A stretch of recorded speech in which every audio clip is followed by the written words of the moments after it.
Here is groot met die wonder. Amen, amen, ja Here. U is die almagtige koning.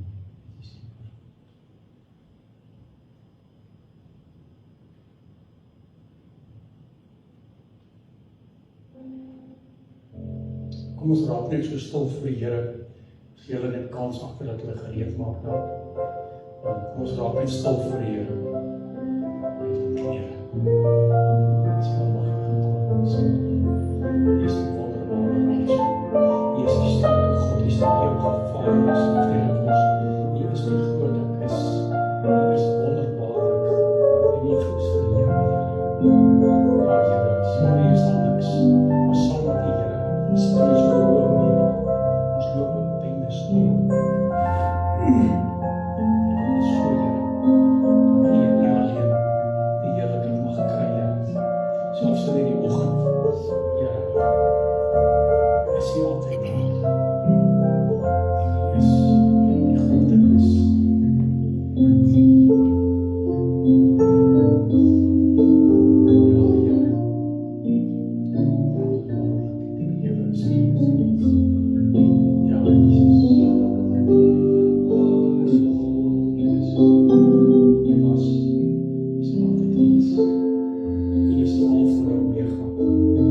Begin in die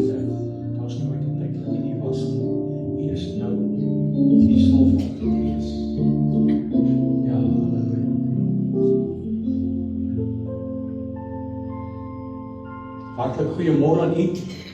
Vanoggend is ons gebed dat u, soos u hier so sit, die Heilige Gees kragtig, sy salwings kragtig sal ervaar in elke asemteug wat ons neem vanoggend, dat ons die Here Jesus se naam sal prys. Dit maak nie saak wat ons sê nie, wat ons doen nie, maar dat dit so wees dat ons nie een asemteug sal mors op 'n onbenulligheid nie. Halleluja. Voor ons begin, wil ek graag vir pastoor Adrie vra of sy vir ons asseblief die diens sal open. Pastoor Adrie, die Here seën. Heer Jesus, wat 'n wonderlike voorreg, Here, om weer in die teenwoordigheid te wees. Dankie, Here. Vader, ons weet U is alomteenwoordig, Here, maar wanneer ons in die huis is, Here, is daar net 'n ekstra gevoel van teenwoordigheid, Here Jesus. Here, ons weet is U wat die grondvloer of die vloer vir ons voorberei, Here. Ja. Die grondgebied voorberei, Vader, sodat U woord vandag kan uitgaan. Ja, dankie, Here. Here Jesus, dankie dat ons kon opstaan vanoggend. Dankie vir die reën wat so moontlik geval het, Vader. Dankie. Dankie, Here, vir elke seëning. Vader, ons is partykeer blind om 'n draad te sien, maar dankie daarvoor, Here. Here, elke klein gedagte, Here, elke tree wat U saam met ons stap, Vader. Elke keer wanneer ons voel, Here, ons kan nie meer nie, maar U hande omvou ons, Vader. Here, dankie daarvoor. Vader, mag ons vergeet, Here, vandag van die voor, agter en langs ons is, Here, en mag ons U in gedagtes. Here Jesus, mag ons U loof en mag ons U prys, Here. Asseblief, Here.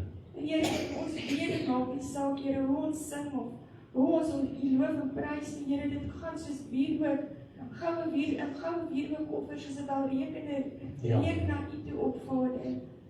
Vader, gee tot dat ons alles sal gee vandag.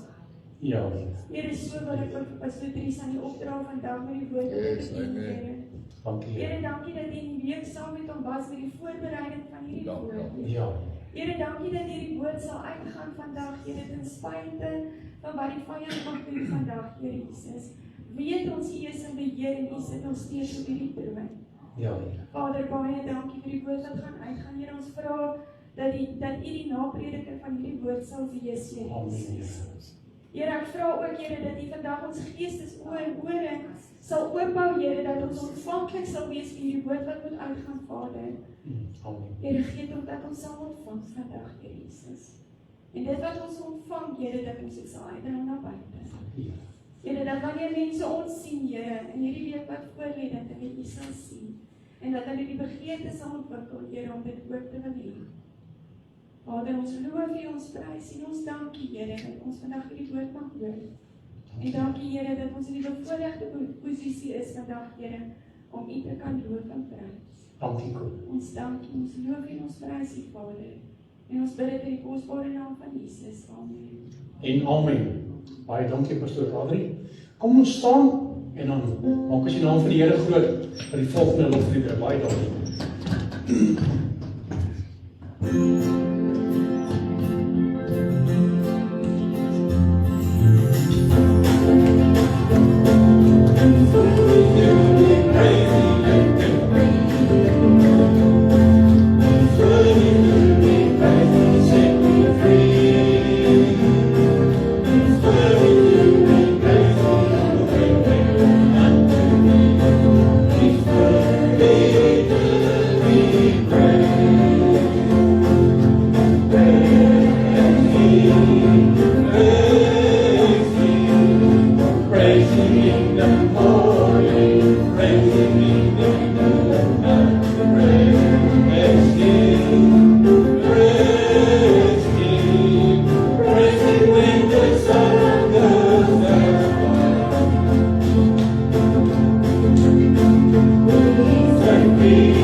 toeganklik sal wees vir die woord, Here.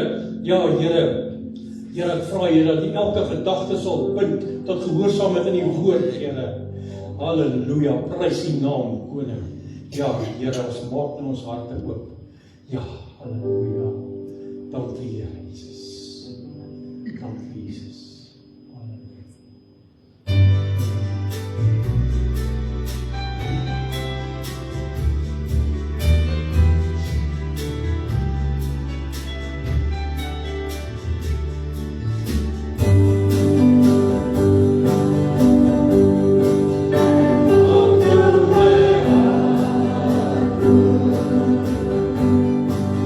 Oh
Halleluja, Here, laat dit so wees vandag, Here, dat U Heilige Gees se wind deur ons sal waai. Dat die Heilige Gees se wind, Here, vir ons daar sal wees. Dat die Heilige Gees se wind, Here, vir ons sal die rigting aanwys, Here. Dankie, Here, ons eer U daarvoor, Vader, in die wonderlike naam van die Here Jesus alleen. Here, ons is vanoggend hier om U te lof en die eer te gee, Here. Alles kom U toe, Here, niks vir ons nie. Halleluja. En ek dank U daarvoor, my God. In die wonderlike naam van die Here Jesus. Amen. Amen. Halleluja. U kan maar die sitplek neem. Baie dankie.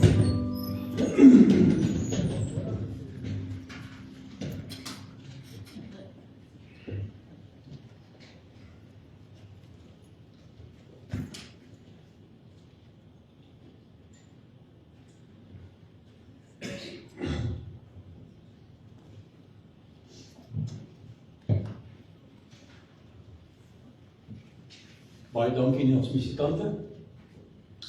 Ons is so 'n bietjie dan op die grond gewees.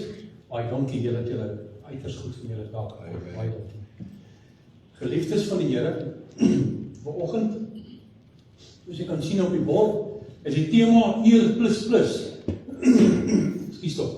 En my vrou vra vir my, wat beteken dit nou eintlik? Eer plus plus. Lyk soms so snaaks. Wat dit eintlik beteken, jy sal sien in die boodskap. Hoe eer jy God? En bykomend tot dit, sien die mense wat op jou pad kom, hoe jy hulle behandel, hoe jy God eer. Kan hulle dit sien? Dis maar my idee agter die plus plus. Nou kom ons buig ons hoofde en ons vra die Here se seën oor hierdie woord. Hemelse Vader, vanoggend, Here, is ons hier om die woord aan te hoor. Vanoggend is ons hier om die woord wat U vir ons gaan oopbreek, Here, te kan verstaan en om ons eie te maak. Ja, Here, laat dit so wees, Here, dat hierdie woord sal diep sny vandag. Ja, Here, elke hart, siel en gees sal besny. Here, ons dankie vanoggend, Here, dat U vir ons kom mooi wys hoe U geëer moet word. En ek dank U, Here, daarvoor. Here, en soos ons vanoggend verder gebid het, pastoor Adrie het gebid, ja, en gevra, Here, ons verklaar, Here, enige aanslag wat die vyand het tot hierdie woord om dit nietig te maak, kanselleer ons nou nou kragteloos in die naam van Jesus. En ons eer U hiervoor, Vader, want ons weet, Here, dat as ons hierdie woord gaan uitspreek, Here, dan word U vereer. En die woord is sodanig geskrywe, dat U sê in die woord, dit sal nooit leeg terugkeer nie. Dit gaan uit waarna toe dit gestuur word, dit keer nooit leeg terug nie. En Here, dit is my gebed, Here, dat hierdie woord nie hier sal bly nie, dat dit sal uitgaan en verder gevat word. En ons eer U daarvoor, Vader, in die wonderlike naam van die Here Jesus alleen. Halleluja. Geliefdes, as U wil saam lees in die Bybel, ons lees uit die boek van, onder andere uit die boek van Nehemia. Dis in die Ou Testament, en dis in my Bybel, op bladsy 667, as iemand wil saamlees, en is meer as welkom. Ons gaan eers na van eerste 13 verse lees. Nou die opskrif daar is, Nehemia verlig die skuldlas van die armes, en sy belangeloosheid. En hy sê daar, en daar het 'n groot geroep van die volk en van hulle vroue ontstaan, teen hulle broers die Jode. En sommige het gesê, ons seuns en ons dogters is baie, ons wil koring hê, dat ons kan eet en kan lewe. En ander het gesê, ons lande en ons wingerde en ons huise moes ons verpand, sodat ons koring kon koop in die hongersnood. En ander het weer gesê, ons het op ons lande en ons wingerde geld geleen vir die belasting aan die koning. En nou, ons vlees is soos die vlees van ons broers, en ons kinders is soos hulle kinders. En tog moet ons nou ons seuns en ons dogters tot slawe verneder. En van ons dogters is al verneder, sonder dat ons iets daaraan kon doen. En ons lande en ons wingerde behoort nou aan ander. En ek was baie verontwaardig, dit is nou Nehemia wat jy praat, toe ek hulle geroep en hierdie woorde hoor. En ek het met myself beraadslaag en met die edeles en die leiers getoos en aan hulle gesê, julle leen uit op woeker, elkeen aan sy broer, En ek het 'n groot vergadering teen hulle gelei. En dan hulle gesê, ons het ons Joodse broers, wat in die heidene verkoop was, na ons vermoë losgekoop, en tog verkoop julle broers, sodat hulle aan ons moet verkoop. En hulle het geswyg en geen antwoord gevind nie. Ekskuus tog. Verder het ek gesê, dis nie goed wat julle doen nie, moet julle nie in die vrees van ons God wandel nie, terwille van die smaad van die heidene en ons vyande nie. Ek self, my broers en my mense het ook aan hulle geld en koring geleen. Laat ons tog hierdie lening kwytskeld. Gee dan vandag nog hulle lande, hulle wingerde, hulle olyfbome en hulle huise aan hulle terug, en die 100ste deel van die geld en die koring, die mos en die olie wat hulle geleen het. En daarop sê hulle, ons sal dit teruggee. En niks van hulle verder vorder nie. Ons sal net so handel soos U gesê het, en ek het die priesters geroep, en hulle laat sweer om volgens hierdie woord te wandel. Ook het ek my boesem uitgeskit en gesê, mag God so elke man uitskit, wat hierdie woord nie bevestig nie, uit sy huis en uit sy besitting, en mag hy so uitgeskit en leeg word. Toe sê die hele vergadering, amen. En hulle het die Here geprys, en die volk het volgens hierdie woord gewandel. Geliefde, tot so ver. Maar voor ons verder gaan, wil ek aan u 'n verhaal vertel. Ek weet nie of jy kan onthou die fliek Chariots of Fire. Ek weet hom al gekyk nie, ek weet hom al gekyk nie. Maar die verhaal van Chariots of Fire gaan oor 'n persoon met die naam Eric Liddell. Hy was 'n ongelooflike sportman, hy was 'n skot gewees. Hy het Skotse klere in daardie jare in atletiek en rugby gekry, en hy het vir die Skotse rugby gespeel. Hy het 'n paar drieë gedruk en hy was net uitmuntend, en hy het uitgeblink in daardie tyd as 'n 100 tree atleet, of 100 meter soos ons hom ken, vir die Skotse atletiekspan. Nou die een verhaal van hom staan bo die ander prestasies uit. Hy het op 'n kol het hy weggespring vir die 400 meter wedloop, en hy het gestruikel en geval, en hy het eers 20 meter gehardloop, en hy het daar opgestaan, en hy het gehardloop, voluit gehardloop, soos die atlete sê, hy het gesprint, en die ander ingehardloop, en hy het nog steeds die wedloop gewen. Maar die hoogtepunt was, toe hy 'n baie goeie kans gestaan het, om geëer en genoem te word, as in 1924, dis baie jare terug, vir die Olympiese spele van daardie jare, as die vinnigste man op aarde, in die 100 tree, en sy beste tyd vir die 100 tree was in daai tyd 9,7 sekondes, nie heeltemal seker, dit klink van my lekker vandag. Maar toe vind hy uit, is dat die uitdinge van daardie 100 tree op 'n Sondag sou wees. En hy het net gesê, hy wil op 'n Sondag deelneem nie, hy het eerbied vir die dag van die Here. En hy het toe maar gedink, hy gaan maar vir die 400 meter oefen. Hy gaan eerder maar net die 400 meter doen. En sy tye vir die 400 meter was egter nie so vreeslik noemenswaardig nie. Hy sê hy gaan maar 'n bietjie oefen, en sy beste tyd vir die Olimpiese spele was 49,6 sekondes, of het nou vinnig is of nie, ek is nie seker nie. En dit was ook in daardie tyd, wat hy die tyd opgestel het, toe hy by die 20 meter agterstand gehad het. Hy studeer vir die uitdinge, en die oggend van die finaal het toe nou aangebreek. En een van sy afrigters kom toe na hom toe, en gee vir hom 'n teks, 1 Samuel 2, vers 30 in die Bybel uit. Julle hoef hom nie op te sit nie, ek gaan net die laaste stukkie lees. Hy staan, die Here sê daar, mense wat my eer, sal ek eer, maar mense wat my minag, sal veragtelik wees. En hierdie teks het hierdie atleet se binneste ingeroer. En wat nog meer is, hy was nogal met 400 meter in die swakste baan gelood, in die buitebaan van die 400 meter. En toe hulle nou wegspring, het hy die wedloop van sy lewe gehardloop. Hy het van begin tot einde voluit gehardloop, of soos die atlete sê, hy het gesprint, en is nogal 2 sekondes beter as sy vorige beste, 'n nuwe wêreldrekord vir daardie tyd, 47,6 sekondes. Hierdie oorwinning saam met sy oortuiging oor die Sondagsport, was 'n kragtige getuienis reg deur die wêreld. En die Here het vir Erik geëer, omdat Erik die Here geëer het. Amen. Amen. Hoe geliefdes, met hierdie gedagte, kyk ons na die woordjie eer. Eksodus 20 vers 12, as julle hom vir my kan opsit. Hy sê daar, vers 12, eer jou vader en jou moeder, dat jy daar verleng mag word in die land wat die Here jou God jou gee.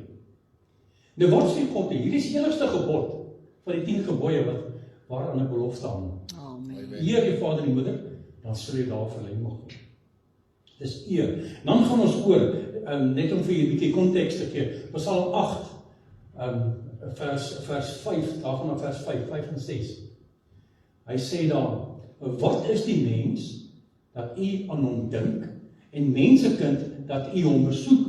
U het hom weinig minder gemaak as 'n goddelike wese, en hom met eer en heerlikheid bekroon. So wat sê God hierso? Hy het ons mensekinders met eer bekroon. Goed. So as ons nog gaan kyk, wat beteken die woord eer? In kort is dit om respek te betoon aan wie ook al daar voor jou staan. Om jou vader en jou moeder te eer, beteken om respekvol in woord en optrede te wees en om 'n innerlike gesindheid van agting teenoor hul posisie te hê.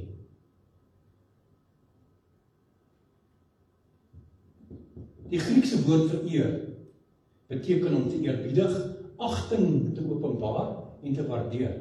Om te eer is om te respekteer. Nie net volgens meriete nie, maar volgens die rang. Byvoorbeeld, sommige mense stem dalk nie saam met ons land se president se besluite saam nie. Maar ons moet nog steeds sy posisie as landsleier respekteer, alhoewel dit nie so verskriklik maklik is nie. Maar ja, onthou net, God alleen sit konings aan en hy sit konings af.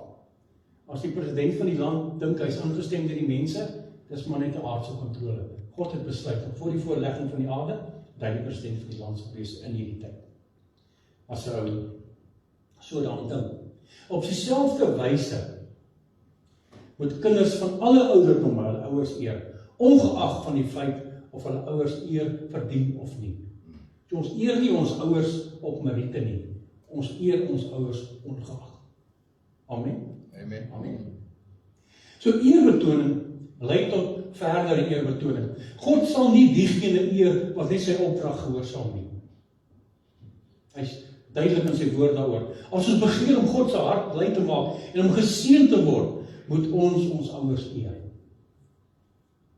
Om iemand te eer is nie baie maklik nie en ons kan dit nie op ons eie reg kry nie. Dit is baie keer moeilik om iemand te eer, veral as jy iemand moet respekteer wat nie jou goedgesind is nie. Of dit nou jou ouer is, of dit nou iemand is in 'n gesagsposisie wat oor jou aangestel is, dis nie altyd maklik nie. Maar onthou net, jy kan dit nooit op jou eie doen nie. Jy gaan moet God se hulp vra. Tog is eerbetoning 'n sekere pad na ons lewensdoel toe. Ons lewensdoel is om God te vereer, onder andere. Dis een van ons groot lewensdoele, om God eer te gee. So hy sê daar in Kolossense 3 vers 20, duidelik, kinders, wees in alles aan julle ouers gehoorsaam, want die Here verlang dit van kinders wat in hom glo. En hy sê 'n bietjie anders in 'n ander vertaling, julle moet die ouers in alles gehoorsaam wees, want dit is vir die Here welbehaaglik. So die Here hou daarvan, as ek dit so kan stel. So ons gesindheid is dan die een van doen alles tot eer van God. Amen. Amen. Eer in hierdie sin beteken om die lig van God te weerkaats. So geliefdes, vandag wil ek jou sê, waar jy ook al gaan, die lig wat God se lig wat uit jou uitskyn, laat toe dat dit weerkaats. Moet dit nie als absorbeer nie, maar gee dit uit.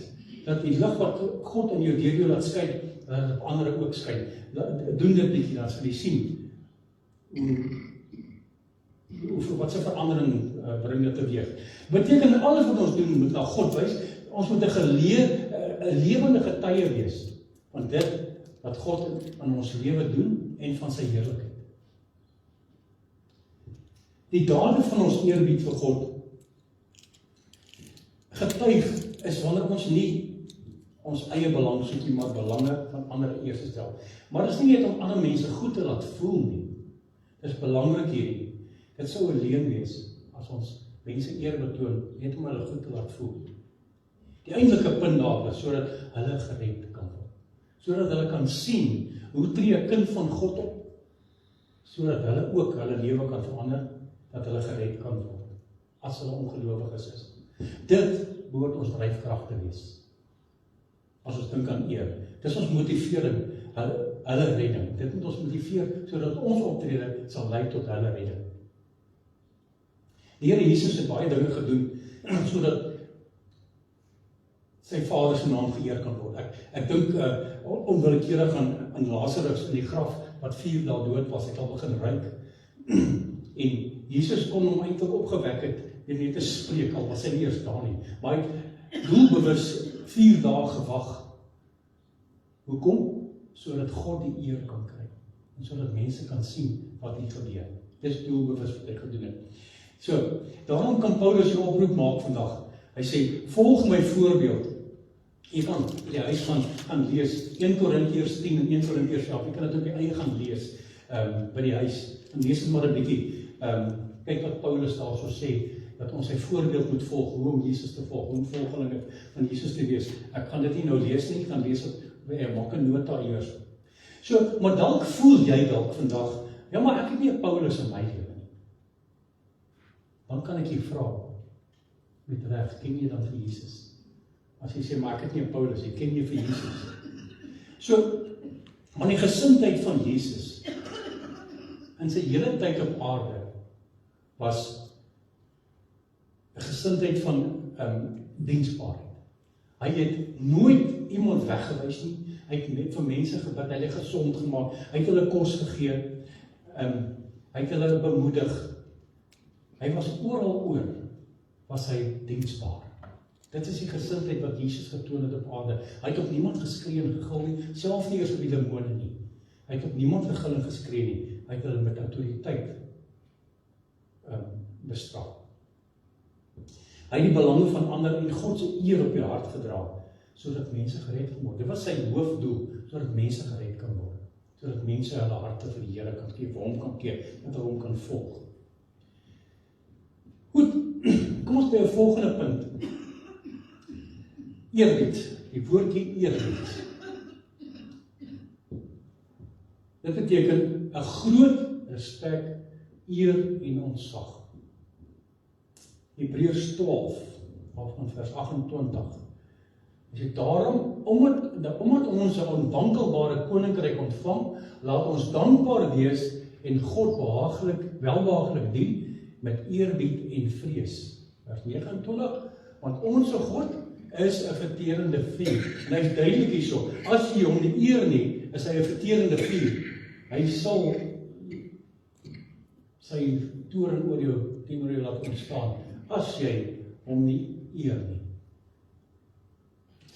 Die vraag is nou, volgende vraag wat ek hier wil vra vanoggend is, getuig jou optrede teenoor mense van eerbied vir God? Mense is soms blind vir hulle eie oortredinge. Dit is so maklik om ander mense se sondes raak te sien en selfs oordeel oor hulle uit te spreek. Dit is so maklik om dit te doen.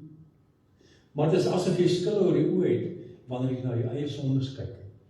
En dan sien jy dit nie raak nie, en wanneer jy dit wel raak sien, lyk dit dalk nie vir jou so ernstig nie, en jy kan nie sien hoekom dit vir ander moeilik is om jou te vergeet nie.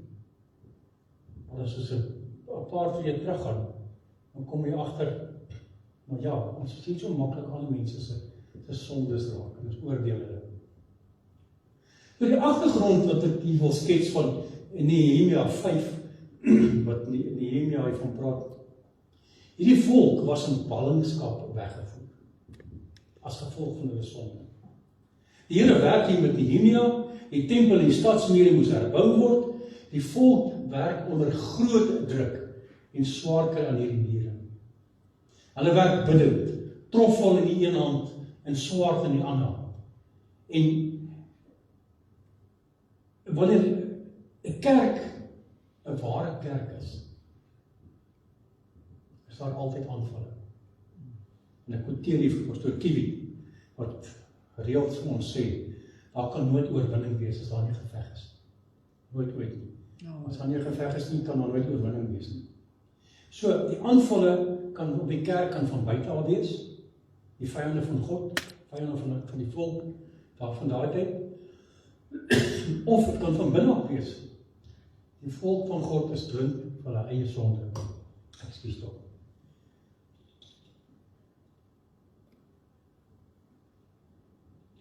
Nou hierdie volk kry swaar. Hulle ondervind grootskaalse verarming, ondervoeding, hulle kinders is honger, hulle moet eet. Die werkers kan nie op leë maag werk nie. 'n leersak kan nie regop staan nie.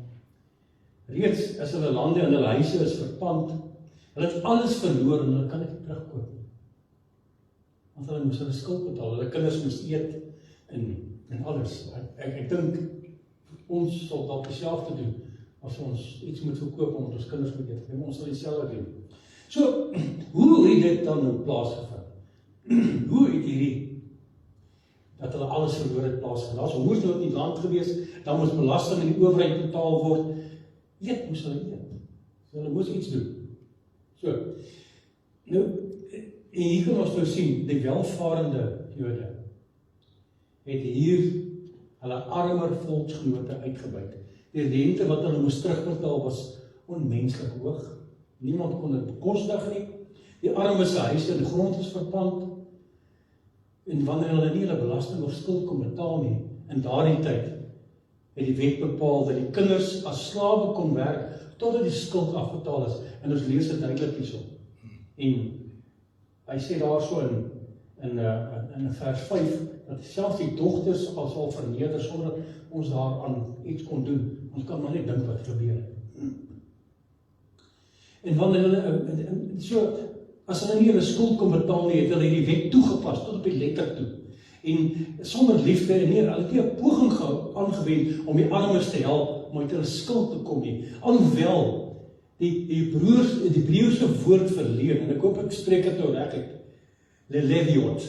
Ek het dit gaan Google hoor. Ek wil gaan kyk wat is dit. So, dit het 'n betekenis van om iemand te help op sy pad. Dit is wat die Hebreëse woord van leen beteken. So en hulle het Hebreëus gepraat, hulle was Hebreëus magtig, selfs al het hulle dit geweet, het hulle nog steeds hierdie arme mense in die grond ingedruk. So in plaas van versorging, hulp en voordeel van die armes, het dit gelei tot verslawing, verarming, uitbuiting en van hulle eie volksgenote. So dis die volk van die Here wat mekaar uitgebuit het. Dis 'n een volk wat mekaar uitgebuit het. Die rykes en die armes uitgebuit in hierdie tyd. En tydens hierdie werkproses aan die muur het die arm Jode intens bewus geword van die geweldige klasverskille tussen ryk en arm. En daar was 'n gap, daar was magsmisbruik, daar was uitbuiting, daar was egoïsme geweest en daar was slawerny geweest. Hulle het dit bedryf in daai tyd, alhoewel hulle volksgenote van mekaar was. Hulle is as 'n ware een gesin wat dit aan mekaar gedoen het. En hulle het net besluit tot hier toe en nie verder nie. Hulle het 'n klag gaan lê by Nehemia. En Nehemia het op sy beurt weer 'n vergadering belê. En hy wys die volk daarop dat hulle volksgenote wat aan ander volke uitgekoop was, vrygekoop. En nou verslaaf hulle alweer hulle eie mense. So hulle gaan weer terug waar hulle vandaan kom. So wat was die besig om plaas te vind? Die volk wat God se volk is, was besig om mekaar uit te buit. In hierdie verhaal van Nehemia 5. Nou wat is die implikasie daarvan? Dit is nie 'n goeie ding, hy sê dan in vers 9, dis nie 'n goeie ding wat julle besig is om te doen nie. Julle moet tog eerbied vir ons God hê in julle optrede en nie ons vyande, die heidene, minagting vir ons laat kry nie. So die manier hoe jy as kind van God optree, bring die eer van God in gedrang, of goed of sleg. Dit hang af hoe jy optree. So jy kan die eer van God goed en sleg in gedrang bring, afhangend van hoe jy optree. So die manier hoe jy teen ander gelowiges optree, vorm die heidene se opinie oor jou en God, en sy invloed dan op jou lewe. Hulle kry sommer 'n ander opinie van jou, as jy optree as, maak nie saak wie jy is nie, as jy nie God se gesindheid in jou lewe weerspieël nie. Die sondige praktyk wat hulle in daai tyd toe nou gedoen het, moes toe nou onmiddellik gestaak word. Hy het gesê, gee die mense se goed terug, stop dit. En alles wat afgeneem is, moes onmiddellik teruggegee word. En Nehemia het daar 'n voorbeeld gestel, het gesê, die skuld van wyn en olie en koring het toe nou bly staan, en moes, ek het nou maar, as dit sê hulle met 'n 100ste, ek het nou maar gesê, ek dink is 1% afgeskryf word. Die lande en die olyfboorde en julle huise moes teruggegee word, en hierdeur het die volk tot inkeer gekom, as gevolg van hoe God met Nehemia gepraat het, met die profeet Nehemia, en hy het met hulle gaan praat, en die volk het tot inkeer gekom. Hulle het gesê, ons sal hulle teruggee, en niks meer van hulle vorder nie. En Nehemia, het sy sakke uitgeskit, as 'n sigbare prediker met die woorde, mag God elkeen wat nie hierdie woord hou nie, so uit sy huis en sy besittings uitskit, dat hy net so kaal uitskit en leeg is. So hy het dit uitgespreek, as iemand nie hierdie woord hou nie, dan sal dit met daai persoon gebeur.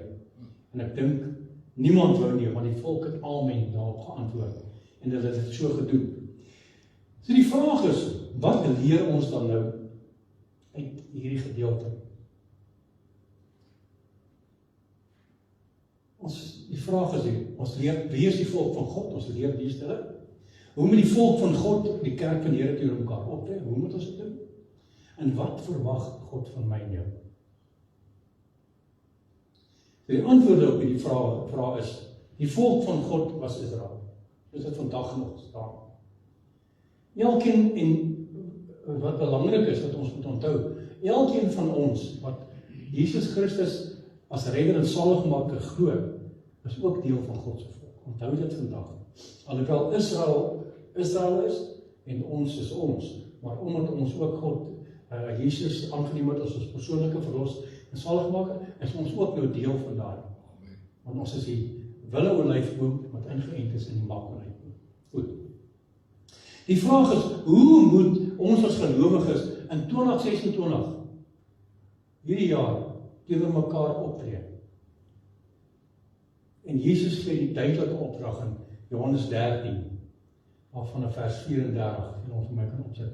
Hy sê, 'n nuwe gebod gee ek aan julle, dat julle mekaar moet lief hê, soos ek julle lief gehad het, moet julle mekaar ook lief hê. Vers 35. Hierin sal almal weet dat julle my disippels is, as julle liefde onder mekaar het. So die opdrag is duidelik, om mekaar lief hê, soos Jesus Christus ons lief het. Duidelik is die opdrag. Is dit enigstens onduidelik? Nee. Amen.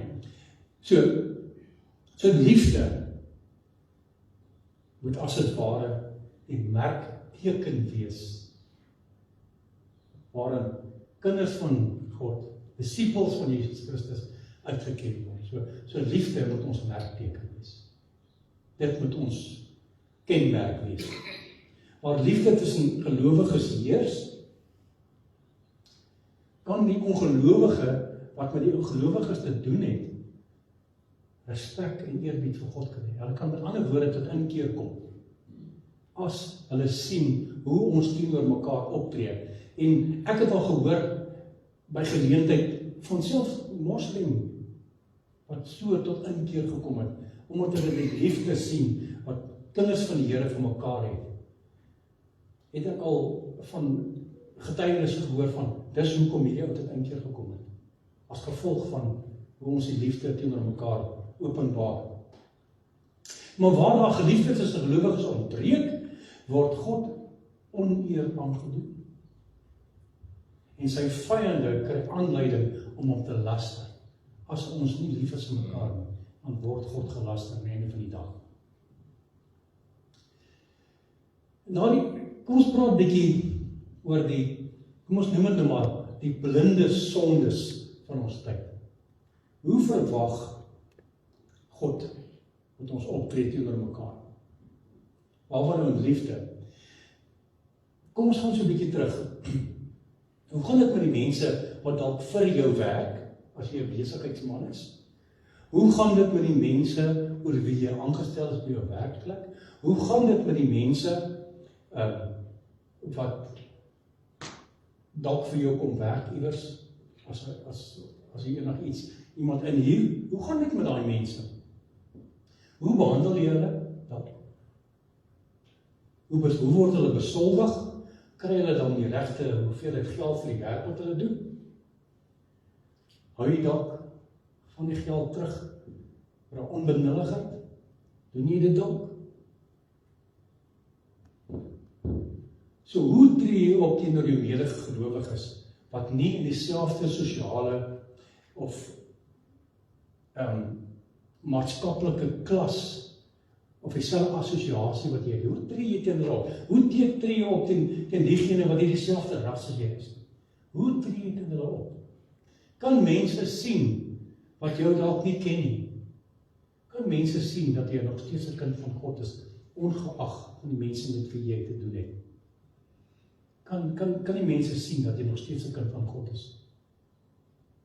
Ek sê altyd, hoef nie van iemand te sê, ek is 'n kind van die Here nie. Jy moet dit duidelik kan sien in jou optrede. Duidelik.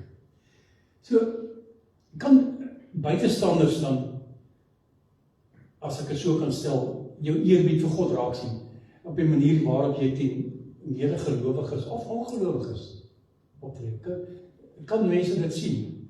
Nou, hier in Nehemia 5 leer God ons nie net hoe om te bely nie, maar ons moet ook regmaak. So dis belangrik. Waar jy dalk iemand te nagekom het. En hierdie is 'n skerp een. Gaan maak reg. Ek weet soms is daardie persoon dalk nie meer daar nie, dalk oorlede al. Maar as jy kan, gaan maak reg. Moenie laat jou ego jou weerhou van die regte optrede nie. Moenie 'n keuse maak om jou eie eer te, jouself te bemoedig en te eer in plaas van God nie. Kom ons onderneem vandag om so op te tree, sodat ons mense so kan behandel, dat hulle kan sien, ons eer God, plus. Kom ons praat so 'n bietjie oor eerlikheid. Eerlikheid loop hand aan hand met integriteit. So mense wat in die industrie werk of gewerk het ook, sal weet, hulle lê baie klem op integriteit. Nou die Handwoordeboek vir die Afrikaanse taal beskryf iemand met integriteit as iemand wat eerlik is, opreg is en met karakter leef en in volledige eerlikheid en is onomkoopbaar. Die Oxford Woordeboek, dis die Engelse woordeboek, Handwoordeboek, beskryf dit as die kwaliteit om sterk morele beginsels te hê, sowel Engels state of being whole. Dis wat dit beteken. So integriteit is eintlik die Woordeboek se woord vir hierdie tema. Dis eintlik die woord wat daar moet staan, eer plus. So integriteit beteken wees eg, selfs as niemand kyk. Wat doen jy as niemand kyk? Jy doen nie nog steeds die regte ding. Doen nie nog steeds die ding wat God sal eer as niemand kyk nie. Daar is nog baie min mense wat altyd kan sê ons is altyd met integriteit leef. En die Woordeboek se definisie is nog eenvoudig vir Jesus volgelinge. En dit beteken om vreesloos te leef, jou lewe te leef, omdat jy die Godpad loop. En boonop weet jy lewe 24/7, 365 in God se teenwoordigheid. So, kom ons ek wil nog 'n gedeelte gelees het, 2 Korintiërs 6. Dit is ook nogal 'n langerige gedeelte. Is ook so 13 versies wil ek vinnig daar uit lees. Nie vinnig nie, maar ek wil graag dit lees. 2 Korintiërs 6, van vers 1. En jy sê daar, en as medewerkers vermaan ons julle, dat julle die genade van God nie te vergeefs mag ontvang nie, want hy sê, in die tyd van die welbehaag het ek jou verhoor, en in die dag van huil het ek jou gehelp. Kyk, nou is dit die tyd van die welbehaag, kyk, nou is die dag van huil. Ons lê nie in die minste hindernis in die weg nie, sodat die bediening nie beklad mag word nie, maar in alles beveel ons aan as dienaars van God met baie geduld, in verdrukkinge, in node, in benoudhede, in slae, in gevangenskappe, in oproere, in arbeid, in slapelose nagte, in hongerlyd, in reinheid, in kennis, in lankmoedigheid, in vriendelikheid, in die Heilige Gees, in ongeveinsde liefde. In die woord van die waarheid, in die krag van God, deur die wapens van geregtigheid, in die regter en linkerhand, deur eer en oneer, deur slegte en goeie, gerig as verleiers en tog waaragtig, as onbekendes en tog goed bekend, as sterwendes en kyk, ons lewe as getuchtig en tog nie as gedood nie. As bedroefdes, maar altyd opgeruimd, as armes, maar wat baie ander ryk maak, as mense wat niks het nie, en tog alles besit. Ons mond het teenoor hulle oopgegaan, Korintiërs, ons hart het verruim geword. Nie in ons het julle dit te nou nie, maar in julle binneste het julle dit te nou. Vers 13, maar by wyse van vergoeding, ek praat soos met kinders, moet julle ook verruim word. So die vraag is nou hierso, hoe eerlik is jy in jou verhouding met die Here? Eer jy God met jou eerlikheid, of eer jy mense met jou oneerlikheid? Wat bedoel ek hiermee? Dit is 'n goeie vraag. Hoe eerlik is as jy sê, jy bid vir iemand na gebedsversoek? Kom ons weet eerlik met mekaar. Hoe eerlik is jy as jy verskoning maak, as jy nie by die kerk kan wees nie? Dink 'n bietjie daaroor. Hoe eerlik is jy wanneer jy oor die medemens dink, of medelee betoon? Hoe eerlik is jy, as jy vertel van jou stilte tyd, die tyd wat jy in gebed met die woord spandeer? Hoe eerlik is jy daarmee? Hoe eerlik is jy by jou werkplek? Hoe eerlik is jy met jou tiende? En nou voor jy nou dink, ek praat oor geld, is heel laag op my lysie. Ek praat van jou tyd. Tiende van jou tyd. Ek praat nie van jou tiende van jou tyd. Hoe lyk eerlikheid gekoppel aan integriteit, wanneer jy jou belastingopgawe indien? Die lys is oneindig lank, ons gaan lank daaroor praat, maar die punt hier is, hoe eerlik is jy as jy met God praat? Ons weet tog dat God almagtig en alwetend is. Ons weet dit tog. Maar jy is nog steeds die een wat bid. Jy is nog steeds die een wat met God praat in gebed. Het jy al ooit gewonder, as jou gebede onbeantwoord gelaat is? Het jy al gewonder daaroor? So, hoe eerlik is jy met jou verhouding met die Here? Dink jy soms of dikwels daaraan, wonder jy of jou ideale dalk te groot is? Dit is toch te veel. En dit maak selfs vir jou bang. Dan dink jy, ag nee, wat is te groot. Maar vandag wil ek dit vir jou nuus. Geen een van jou ideale, hoe groot of hoe klein ook al, is vir God 'n verrassing. Geen een van jou ideale is te groot vir God. God is oneindig groot. Hy word nie geïntimideer deur alles die dinge wat jy dalk dink, ek kan nie hierdie ding doen. Al kom baie dinge op jou pad, sê Jesus, nee, ek kan hierdie doen nie. Want ek dink maar aan Moses, toe hy sê met die volk uitlei. Toe sê hy vir Here, maar kan jy eers praat nie? Ek hakkel. Here sê, ek dink die Here is regtig, ek het jou stem vir jou gegee. So niks wat ons intimideer vir God nie. Ek wil graag afsluit, as die musikante vir ons miskien so lang kan nader staan. Die vraag is, hoe help 2 Korintiërs 6, die gedeelte wat ons nou gelees het hiermee? Hy sê dat ons moet soos mense leef wat die genade verstaan wat ons ontvang het. Ons moet altyd die bediening in gedagte hou, die getuienis wat ons het om te bring. Ja, dit verg baie geduld, veral in die tye wat dit dalk nie goed gaan nie. Maar ons hulp, die Heilige Gees, wat ons met opregte liefde deur woord en die krag van God. Ons moet ook kan optree soos mense wat mense nie van ons verwag nie. In tye van moeilike tye moet ons nog steeds optree as bemoedigers. En die vrugte van ons dade is te sien in al ons verhoudinge. En ek wil graag hê jy moet 'n eerste nota maak. Gaan lees 'n bietjie Galasiërs 5 van vers 20. Vrugte van die Gees. Gaan lees 'n bietjie. In jou eie tyd. So die gevolge van integriteit, as 'n beringstuk van eer, die gevolg is dat ons anders sal lewe.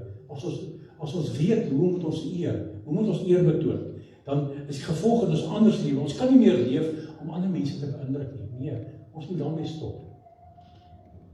Ons leef nou vir God, en alles wat ons doen, van ons eerstens vir God eer. God is ons bron. Hy is die bron van ons geluk, hy is die bron van ons finansies, hy is die bron van ons liefde, van ons alles, van ons lewe, van ons son. Hy is die bron. Onthou dit, hy is die bron, hy is die middelpunt waarom alles draai. So dit gaan nie meer saak of jy alleen tussen mense is nie. Dit gaan oor God en God alleen. En wanneer God eerste is, dan raak ons glo en ons doen dieselfde. In alle omstandighede. Amen. Kom ons bid saam. Hemelse Vader, U is die wonderbare raadsman, sterke God, ewige Vader, U is die vredevors. U is die groot ek is, en daarom kon ons met reg sê, ons is wie ons is, omdat U sê, ons is wie ons is. Koning van alle konings, U is die naam bo name, en ek dank U Here vir U woord. Dank U Here dat U woord ons lei. Here, die Psalmboek sê, 119 vers 105 sê, U woord is 'n lig vir ons pad, en 'n lamp vir ons voet. En die Here, ons wil graag vandag verklaar dat ons daardie lig en lamp vir ons voet wil ons vat, Here, en ons wil op daai weg loop waar die lig skyn, nêrens anders nie. En Here, dat ons mense sal behandel wat saam met ons en om ons is, Here, dat hulle kan sien dat ons U eer. En Here, dat eerbied vir U, Here, die middelpunt sal wees van ons bestaan, dat eerbied vir U, Here, nooit sal taam nie, dat dit altyd, Here, die boetoon sal kry. En ek dank U daarvoor, Here, dat ons vandag kan sê, ons eer U, ons loof en prys U, en al die lof en al die eer kom U toe, want U is waardig, so lofwaardig, halleluja, ons prys U naam. En ek eer U daarvoor, Vader, in die wonderlike naam van die Here Jesus.